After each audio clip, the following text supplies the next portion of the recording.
আসসালামু আলাইকুম।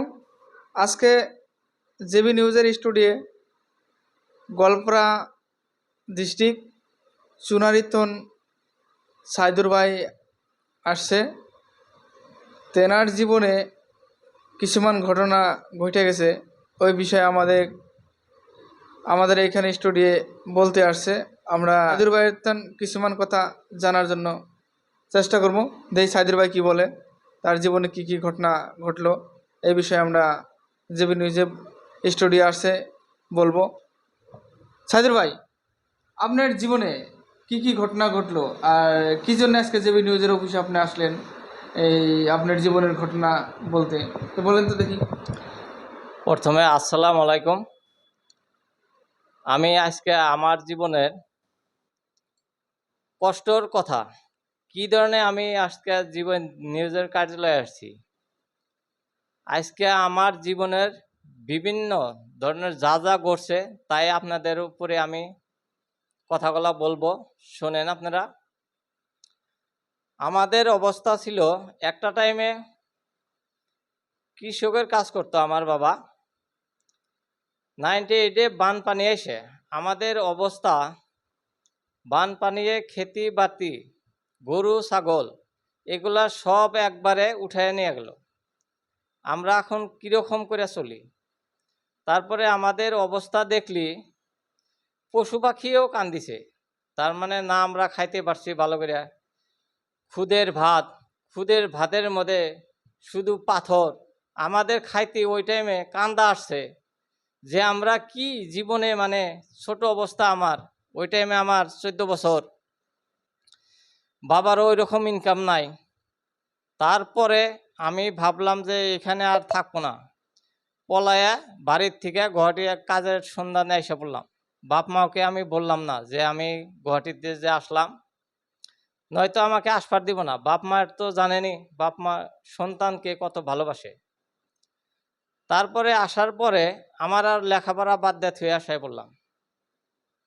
আসার পরে গুয়াহাটিতে আমি দিন হাজিরা করি, 300 টাকার জুতা হাজিরা করে, তার মানে ঢালাইয়ের কাজে গেছিলাম। সেই ঢালাইয়ের কাজে 50 টাকার জন্যে 300 টাকার আমার জুতা নষ্ট হয়েছে। তার মানে আমি কোনো বস্তু নিয়ে আসছিলাম না, যে গামছা লুঙ্গি লং পেন আর জুতা পিন্দে সকাল থেকে যে কাজ করছিলাম, 300 টাকার জুতাটা নষ্ট হয়ে গেল।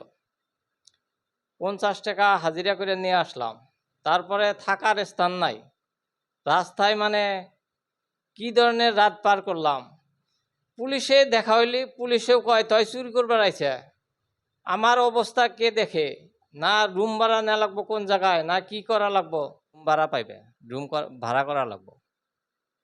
তারপরে আমি রুম খুঁজতেছি, মানুষকে বলি। কিছুমান মানুষে বলল যে গুয়াহাটিত টুলেট লেখা থাকে। আমি তো গুয়াহাটিত প্রথম আসছি, টুলেট কোন জায়গায় লেখা থাকে ওইটা বুঝি নাই। তারপরে হাতিগাঁও নটবমা একটা রুম নিলাম। রুম নেওয়ার পরে আমি কিছুদিন মানে এত কষ্ট করলাম, দিন হাজিরা করতেছি। হাজিরা করবার যায় ছোট মানুষ, আমাকে কিছুদিন মানে লেবার মিস্ত্রিরা কাজেও না। আপনি কি তখন কি গুয়াহাটি নতুন আসছেন? তার মানে আগে পিছিয়ে কোনদিন আসেন নাই? কোনোদিন আসি নাই আমি। বাড়িতে বাড়িতে কে কে থাকলো আপনার বাড়িতে? বাপ মা আরো আমার ভাই 2জন। তারপরে আমি গুয়াহাটি আসার পরে বাপ মার কথা মনে পড়ে। আমি এখানে তো কাজও করতে পারি না। তারপরে বাড়ির যে পয়সা পাঠামো, পয়সাও পাঠান পারি না। ওই রকম করে আমার 3 বছর পার হয়ে গেল। তারপরে আমি বাড়িতে ফেরা চলে যাই। চলে যাওয়ার পরে যায় দেখি ওই রকমই বানপানি, মাথাবাড়ি ভাঙ্গা মানে সব ডুবে গেছে। মাথাবাড়িতে 3 দিন আমি শুয়ে শুয়ে থেকে পার করলাম রাত। তারপরে আমার গাঁয়ের কয়জন পোলাপান ভুটানে কাজে যাইব, তাদের সঙ্গে আমি ভুটান চলে যাই। আমাদের অবস্থা এত কষ্টর দিকে গেছিল, ভুটান যাইয়া জঙ্গলের মধ্যে সেই কাজ দিছে। ভাই আমার তো আরো কান্দা এসে বললো। আপনি ভুটান যে গেলেন, আপনি ভুটানে কি কাজের জন্য গেলেন? কি কাজের সন্ধানে গেলেন? ভুটানে আমাদের কইছিল রাজমিস্ত্রির কাজ হবো, ওইখানে পানির মানে পাইপের কাজ করব। এই কাজের কথা নিয়ে যে বাউন্ডারি আর পাহাড়িয়া অঞ্চলের জঙ্গল সাফা করবার দিল, পাথর ফুটপাট দিল আমাদের, এই পাথর দিয়া মানে বাউন্ডারি করব। এই পানির ট্যাঙ্কি তো কেমন করব, যে চীনা যোগ আমাদের ধরতিছে। তারপরে ওইখানে ভাত না খাইতে পারি, না পানি খাইতে পারি। সেই কষ্টের মাঝে আমাদের তো কাগজপত্র সব ঠিকাদারে নিয়ে গেছে। 2-3 মাস কাজ করার পরেও ঠিকাদারে পয়সা চাই, পয়সা দেয় না। এরকম ভালো করে খাইতেও পারি না।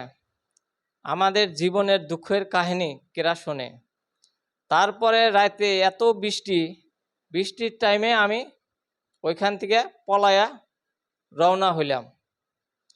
জানেন ভুটানের যে পানি, আধা ঘন্টা বৃষ্টি নামলি যে যে ধার বয়ে যায় নদীর, পার হইতে পারবো না মানুষ। সেই ধারের মধ্যেও মানে পার ওইবার নিলাম, 2বার মানে ধারে ফালাই দিল পাথরের মধ্যে, মাথার 2 জায়গায় মানে কাইটাই গেল। সেই কষ্ট আর কেরা দেখে। তারপরে কোনো মতে পার হয়ে গেলাম, যায়া জঙ্গলে মানে সারা রাত আমার কষ্ট কেরা দেখে। পশু পাখিও কান্দে।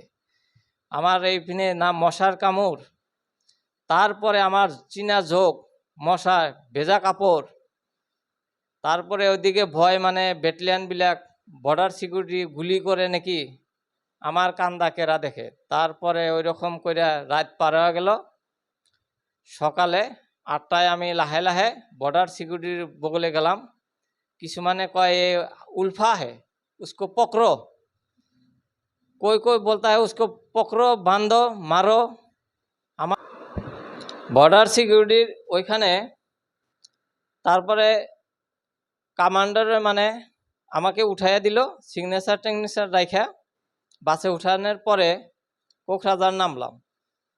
তারপরে আমার সঙ্গে তো পয়সা নাই, আমি ভাবলাম কলকাতা যাই। কলকাতা বড় বড় কোম্পানি আছে, ওইখানে কাজ করব। ওইখানে যাইয়া সেই সন্ধ্যা হয়ে গেল। আমার পকেটে তখন 50 টাকা ছিল। আপনি আসলেন ভুটান তখন কোকরাঝার, বাড়িতে যাওয়া বাদ দিয়ে আপনি এই কলকাতা কেন গেলেন?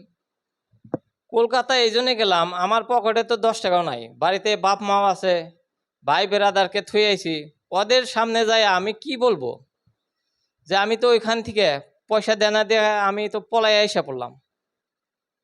পলানের পরেও আমার বাড়িতে ছোট ছোট ভাই, বাপ মাও ফালাইয়া থুয়েছি, পকেটে 10টা টাকা নাই। আমি কিরকম করে ঘুরে আইসি বাড়ি। ওই জন্যে আমি কলকাতা ভাবছিলাম বড় বড় কোম্পানি আছে, ওইখানে কাজ করব। ওইখানে যাইয়া দেখি আমি তো নতুন মানুষ, কোম্পানি কোন জায়গায় আছে কীরকম করে খুঁজবো। রাত হয়ে গেছে। তারপরে রেল স্টেশনে না খাইয়া আমার তো খিদা এরকম লেগে গেছে। আমার তো আর মানে খিদার চোটে আমি আর কিছু রাস্তাঘাট কিছু দেখা পাই না। ওইখানে রেল স্টেশনে রাতটা পার করলাম। পার করার পরে সকালে মানে কাজের সন্ধানে ফেরা বাড়ায় গেলাম। হোটেলে যা জিগেলাম যে আমি এখানে কাজ করব, আপনি রাখবেন নাকি? আমার সঙ্গে তো পয়সাও নাই। সে আমাকে বলল যে তোমাকে আমি বিয়া করাইয়া দিব। আমি ভাবলাম এ তো বড় ঠক, এখানে তো আমাকে 1 টাকাও দিব না। বাড়ির তো আমার বাপ মাও না খায় আছে, না খাইয়াই থাকবো। তারপরে আমি যাই এক ট্রাকে বললাম যে এরকম আমি কাজ করব। তারপরে গ্যাংটকের সিকিমের একটা ট্রাক পাইলাম, সিমেন্ট লোড করছে, তার সঙ্গে 2 মাস কাম করলাম। তারপরে মারোয়ারিয়ে বলল যে তুমি আমার দোকানেই কাজ করো। তার দোকানে 2-3 মাস কাজ করলাম। আপনাকে গ্যাংটকে যাওয়ার পরে আপনি কি ওই জায়গায় কি মারোয়ারি লক পেলেন একটা? সেই গাড়ির ট্রাকের মালিক ও ট্রাকের মালিক কি করলো যে তুই আমাদের বাসায় কাজ করবা, আমাদের দোকানে কাজ কর, তোর ট্রাকে কাম করতে লাগবো না। ট্রাকে কাম করা লাগবে। তারপরে বলেন। তারপরে সে মারোয়ারি শুনলো যে আমি মুসলিম। তারপরে তো সে মানে অপলোক ঘৃণানো ভাব ধরলো। আর সেই মারোয়ারির ঘরে যেটা খানা দেয় আমার, সারা দিন কষ্ট করি এইখানে খিচুড়ি একটা আমের আচার, এটা খায়া আমার রাত পার করা লাগে, সারাদিন আমার কিছু দেয় না। তারপরে ওই রকম যে আমি পানিও যে পেট ভরে খামো ওইটাও খাইতে পারতেছি না। পেটের জাননায় আমি শুধু আল্লাহর কাছে কই, হে আল্লাহ তুমি আমাকে বাঁচাও। সারা রাত ওই রকম পার করি। তারপরে দিনে মোটামুটি কাজে যাই। ওই রকম করে 3-4 মাস কাজ করার পরে তারপরে আমি চলে আসি মানে ঘরে। ঘরে এসে ঘরে থেকে আমি গুয়াহাটিতে আসলাম। বাড়ির থেকে আমি গুয়াহাটিতে আসলাম, আদাবাড়িতে বাস স্ট্যান্ডে নামলাম। ওইখান থেকে আমি হাতিগাঁও 3 নম্বর বাসে উঠলাম। ওই টাইমে আসতে আসতে আমার সন্ধ্যা হয়ে গেল। সন্ধ্যার পরে হাতিগাঁও নামার পরে আমি এখন কোন জায়গায় থাকবো মানুষকে জিগাইলাম। মানুষে তারপরে বলল যে তুমি একটা রুম, ওই রকম করে রুম ভাড়া খুঁজতে খুঁজতে রাত 8টা-9টা বাজে যায়। আমি তো পুরা মানে ভয়াতুর হয়ে গেলাম যে আমি রাতটা আজকে কোন জায়গায় কাটাবো। ওই রকম করে বিশ্রাইতে একটা বাড়ির আমি একটা রুম পেয়ে গেলাম। রুম পাওয়ার পরে ওই রাইতে ওইখানে মানে রাতটা কাটাইলাম। ওইখানে আর কোনো খানা ছানা আর রাইতে খাইলাম না, পুরা মানে ভোকে। সেই সকালে যে আমি ভারিত খাই আইছিলাম ওই রকম করে মানে রাতটা কাটাইলাম। এত খিদার জ্বালায় আমার রাতটা পার হইল। তারপরে সকালে আমি কাজের সন্ধানে বাড়ায় যাই।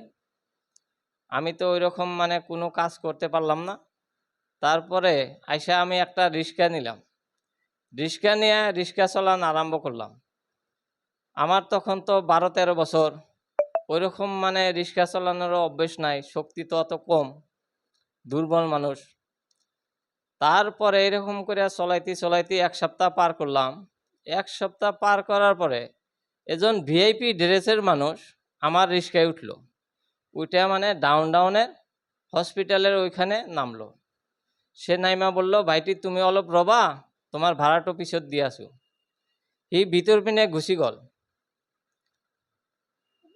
ভিতর পিনে যাইয়া সে আবার চলে আসলো। আইসা আমাকে বলল, ভাইটি তোমার সঙ্গে পয়সা আছে নাকি? আমি বললাম আছে। তারপরে সে বলল, তোমার পয়সা কিনি আমাকে দাও। দেওয়ার পরে সে আমার টাকা কিনে নিয়ে গেল আর আমাকে ওইখানে যে আইসা তোমাকে পরে দিতেছি। এখন রাত হয়ে যায়, 2-3 ঘন্টা 4 ঘন্টা পার হয়ে যায়, সে ব্যক্তি আর ফিরে আসে না। কি পরিস্থিতিতে ফাইসা গেলাম গায়ে ইপিনে মানে আমার ঘরেও আসতে লাগবো। আমি তো অত মানে নতুন একজন ব্যক্তি রিক্সা চলায়। তারপরে ওইখানে তো অবস্থা আমার মানে একবারে টাকা যে সুম নিয়ে গেল, সে ব্যক্তি আর আসে না। আমি পুরা ঘাইমা অস্থির হয়ে গেলাম। তারপরে মন দিল মানে পুরা খারাপ হয়ে গেল। অ্যাকচুয়ালিতে গুয়াহাটি সিটিটা এরকম ব্যস্ততা সিটি। এখানে মানুষ নানান কোয়ালিটির মানুষ পাওয়া যায়। এখানে আপনার ভালো মানুষ আছে, খারাপ মানুষ আছে, চোর আছে, ডাকাত আছে, সব কোয়ালিটির মানুষ এই সিটিতে বাস করে। তে নতুন যারা গুয়াহাটিতে আসেন নাই, যারা আসবার চাইতেছেন বা আসবেন আগে পরে, তারা অল্প গুয়াহাটি আসার আগে সচেতন হওয়া দরকার যে গুয়াহাটি তো যাবো, নতুন জায়গা, নতুন পরিবেশ। তো গ্রামের পরিবেশ তো আর গুয়াহাটিতে চলে না। তো এই পরিবেশটা আপনারা চিন্তা করে আসতে লাগবো যে গুয়াহাটি সিটিতে আসলে আমি কোন পরিবেশে থাকতে লাগবো, যাতে আমার মানুষের গম না পায় যে আমি গ্রামে তো আসছি। আর সবসময় পকেট মারার পরা বা চোর বদমাশ ডাকাতের থন সবসময় আপনি সচেতন হইয়া চলা দরকার। নতুন মানুষের এটাই এই খুব দরকারি কথা। আর গুয়াহাটি আপনারা যদি কোনো মানুষে আসেন, গুয়াহাটি বিলা কথা না, যে কোনো সিটিতে আপনারা যান, অল্প চিন্তা চর্চা করে বা পকেট মানি, মোবাইল, পার্স, এগুলা বস্তু দেখে রাখার জন্য খুবই দরকার। নিজের সাথে যা আছে নিজের সাথে রাখাই ভালো। অন্য কোনো জায়গা চিনেন না, সেটা আপনি গুগলে দেখে নেন বা অন্য কেউ সহযোগিতা নেন ভালো মানুষ দেখে। সব মানুষের সাথে সহযোগিতা বা কথা বিনিময় করাটা ঠিক না। দেখেন এই ভাইজানের টাকা পয়সা কিরকম করে লুটে নিয়ে গেলো। নতুন মানুষ দেখছে, বুঝছে যে না এত গুয়াহাটি সিটির লোক না, অন্য জায়গার লোক, নতুন বুঝা পয়সাটা লুটে নিয়ে গেল। তো আপনারাও এটা চিন্তা চর্চা করে গুয়াহাটি আসবেন। হ্যাঁ সাদির ভাই, পরে কি হলো বলেন। পরে আমার মন খারাপ হয়ে গেল, রাতে মানে আর খানা ছানা বানাইলাম না। তারপরের দিন থেকে আর মানে আমি রিক্সা চালান বাদ দিলাম, যে এখন রিক্সা চালান বাদ দেয়া রাজমিস্ত্রির কাজে গেলাম। রাজমিস্ত্রির কাজে বন্দোবস্ত করে গেলাম, 1 সপ্তাহ পরে পরে পেমেন্ট দিব। তারপরে 1 মাস 2 মাস চলে যায়, মিস্ত্রি আর পয়সা দেয় না। পয়সা দেয় না, মাঝখানে 200-100 টাকা করে চলার জন্য দেয়, ওইটাতে চলে থাকি।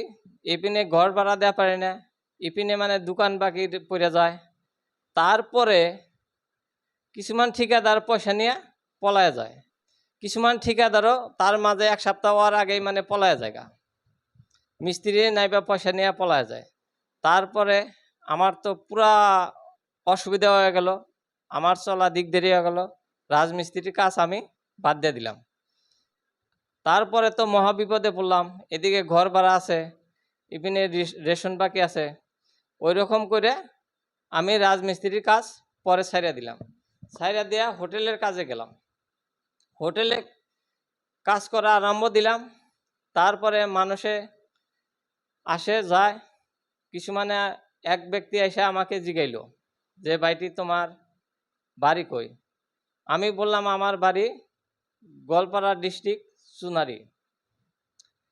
তারপরে সে বহুত টাইম আমার সঙ্গে কথা বলল যে তুমি ইমান সৰুতে কেনেকে আহিলা, কি কি হৈছে ঘৰত, এইবিলাক সুধিলে।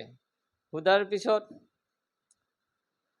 তারপরে তার সঙ্গে মত বিনিময় হওয়ার পরে 2 দিন পরে সে ফের আসছে, আইসা আমাকে জিগাইল ভাইটি তোমার সঙ্গে কোনো ড্রাইভার সাইভার আছে নাকি গাড়ি চালানোর জন্য। আমি বললাম যে আমি তো গাড়ি চালান পারি। সে বলল ঠিক আছে, তুমি যদি গাড়ি চালান পারো একদিন আমার ঘরে আইসো। হোটেলের মালিককে আর আমি কিছু বললাম না। সেদিন রবিবার করে ছুটি নিয়ে তার বাসায় গেলাম।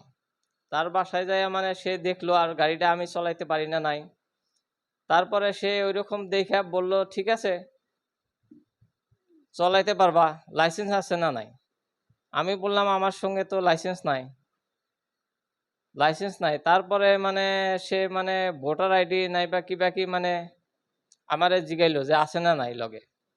আমি তো বললাম যে আমার লগে তো নাই, ঘরে আছে, ঘরে থেকে আনা লাগবো।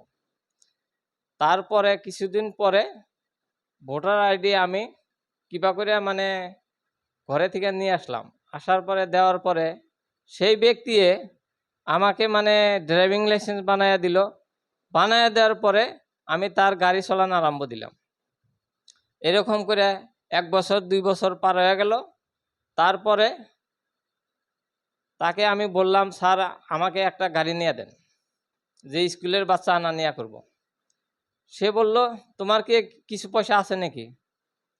তারপরে আমার কিছু পয়সা দিয়ে সেও কিছু সহায় করলো, করে মানে একটা মানে অমনি ভ্যান একটা বিমলে থেকে মানে সেকেন্ড হ্যান্ড কিনে দিল সে লগে থেকে। তারপরে আমি 1-2 বছর চালানোর পরে তারপরে মানে আর একটা গাড়ি নেওয়ার জন্য চিন্তা চর্চা করলাম যে কীরকম করে নেওয়া পারি। তারপরে আর একটা গাড়ি নিলাম। 2-1 বছর পরে এরকম করে করে আমি বর্তমান 3-4টা গাড়ি নিছি। এখন আপনার কয়টা গাড়ি, টোটাল আপনার কয়টা গাড়ির মালিক আপনি? বর্তমান আমার 4টা গাড়ি। বর্তমানে আপনার 4টা গাড়ি। আপনি এই আরো কিছু বলবেন কি না এখানে শেষ করবেন? না, আমার এখানেই বলার জন্য। এখন তো আপনি খুব সুখী আপনি? আমি বর্তমান বহুত সুখী, কোনো বেমার আজারও নাই। আল্লাহ মানে বহুত ভালো রাখছে, মা বাবার দোয়া আশীর্বাদে আমি খুব মানে আৰু অসমৰ ৰাইজৰ দোয়া আশীর্বাদত বহুত সুখী। মানুষ একসাথে মানুষের জীবনে অনেক কষ্ট পরিশ্রম করে মানুষ একসাথে চিরন্তন হিরো হতে পারে। একজন মানুষ নিম্ন ঘরের মানুষ, নিম্ন শ্রেণী ঘরের মানুষ, দরিদ্র সীমারেখার তলের মানুষ, একটা উপরে উঠতে এতটুক কষ্ট পরিশ্রম করতে হয়, মাথার ঘাম পায়ে ফেলে রিক্সা চালায়, ঠেলা চালায়, কত কষ্ট করে মানুষ উপর পেলে আগ বাড়া যেতে লাগে। তো সীমার বাইরে কষ্ট করতে লাগে মানুষ। আর পরিশ্রমের শেষ নাই, আর মানুষ শিক্ষার শেষ নাই। মানুষ ইচ্ছা করে মানুষ সব করতে পারে। মানুষ যদি ইচ্ছা করে যে আজকে মানুষ চন্দ্র গাতাইছে, মহাকাশে গাতাইছে, মানুষ সব পারে। মানুষ খালি মনের শক্তি লাগে।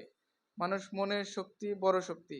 আর নিজের একটা জিত থাকতে লাগে যে আমি এটা করবো বা আমি জীবনে সাকসেস হবো। সাকসেস হবার গেলে ইংলিশেতে একটা কথা বলছে, ট্রাই ট্রাই এগেইন। মানে তুমি বারে বারে চেষ্টা করা। চেষ্টার অসাধ্যে কিছু নাই বলতে গেলে। চেষ্টা করলে কোনবা দিন না কোনবা দিন মানুষ সফল হয়। তে মানুষের জীবনে বহুত ঘাত প্রতিঘাত আসে।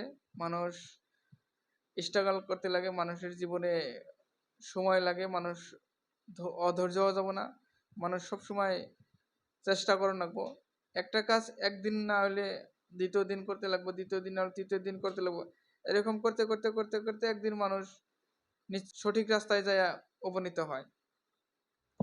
তো আজকে সাইদুর ভাই যেখানে বলছে খুব ভালো কথাই বলছে। আর সাইদুর ভাইয়ের জীবনে যে ঘটনা ঘটে গেছে, অনেক বিরল কাহিনী কবা গেলে। তে একজন মানুষ আজকে 4টা গাড়ির মালিক, বহুত কষ্টের মাঝখানে 4টা গাড়ি নিছে। তার মা বাবার কিছু আশীর্বাদ, যারা সাইদুর ভাইকে অল্প হেল্প করছে তাদেরকেও ধন্যবাদ। মানুষের জীবনে মানুষ বড় মানুষ হবার গেলে মানুষের দোয়া লাগে, আশীর্বাদ লাগে, পরিশ্রম লাগে। আমি আজকে সাইদুর ভাই আমার জিবি নিউজের স্টুডিও আসার জন্য অনেক অনেক ধন্যবাদ। আমার সাথে আজকে সাইদুর ভাই অনেক টাইম কথা বললো, খুব ভালো লাগলো। যাই হোক, আসাম বা আসামের বিভিন্ন প্রান্তে কিছুমান মানুষ বা পৃথিবীর বিভিন্ন রাষ্ট্রে বা মানুষ এরকম মানুষ শিক্ষিত হয়ে হায়ার সেকেন্ডারি বিএ পাশ করে মানুষ কিছু মানুষ বইয়া থাকে ঘরে চাকরির আশায়। আপনারা যদি চাকরির আশায় যদি বয়ে থাকেন, কোনবা দিন চাকরি হইতেও পারে, না হইতে পারে। চাকরি তো কপালের কথা। চাকরিটা আল্লাহর লিখন হইতে হবে, বা আপনার পরিশ্রমের উপরেও কিছু কথা আসে, আপনার স্ট্রাগলের উপরেও কিছু কথা আসে, আপনার চর্চা করতে লাগবো। কিন্তু চাকরির আশায় বয়ে না থেকে মানুষ সবসময় কাম কাম কাম অর্থ হলো যে আপনি পরিশ্রম করেন, সবসময় পরিশ্রম করেন, আপনি কামের সফল একদিন হবেই। যদি আপনারা ঘরে না বসে যে কোনো কাম করেন, এটাকে আপনি খুব বড় বলে ভাবেন যে কামটা বড় বস্তু। কাম কাম করলে সে মানুষ বড় মানুষ হওয়া যাব, বা কাম করলে সে মানুষে সাকসেস হওয়া যায়। কাম সবাই আসামের বা যে কোনো প্রান্তের মানুষ আপনারা কাম করেন। কাজ করাটা মানুষের জন্য খুব দরকারি বস্তু। কাজ করা লাগবো। কাজ না করলে কোনদিন সাকসেস হওয়া যায় না। আর নিবনুয়ার জন্য আপনারা সবাই কাজ করেন, এটাই আমি চাই। আর আমার ক্যামেরা পার্সন মোজাম্মেল ভাই বহুত এর মাঝখানে সহযোগিতা করছে আমাদের। মোজাম্মেল ভাইকে ধন্যবাদ। আপনি এই আমাদের জেবি নিউজের ফলোয়ার্সদের বা রাইজেক আসামবাসী রাইজেক অনেক অনেক ধন্যবাদ। আমরা সবাই ভালো থাকেন, সুস্থ থাকেন। আর জেবি নিউজের তরফের আমাদেরকেও সাপোর্ট করেন, দোয়া করেন, আশীর্বাদ করেন, আমরা যাতে ভবিষ্যতে আগবাড়ে যেতে পারি। আরও কেউ যদি লাইফ স্টোরি বলতে চায় আমাদের সাথে যোগাযোগ করেন। আমরা লাইফ স্টোরি এই একান্তন প্রচার করব। আর কেউ যদি কোনো মানুষ যদি হারায় গেছে, ওটা আমরা প্রচার করব। তেনাদের ফটো বা কোনো আপনারা যদি থানায় যদি কোনো কেস বা দিয়ে থাকেন, ওটা কাগজ নিয়ে এলে আমরা ওটা নিয়ে বা ফটো দিয়ে আমরা প্রচার করব। যে আমরা প্রচার করলে যদি আপনারা পান, এটা আমরা করব। আমি জেবি নিউজের দীর্ঘ আয়ু কামনা করে এখানে সমাপ্ত করছি। থ্যাংক ইউ, ধন্যবাদ।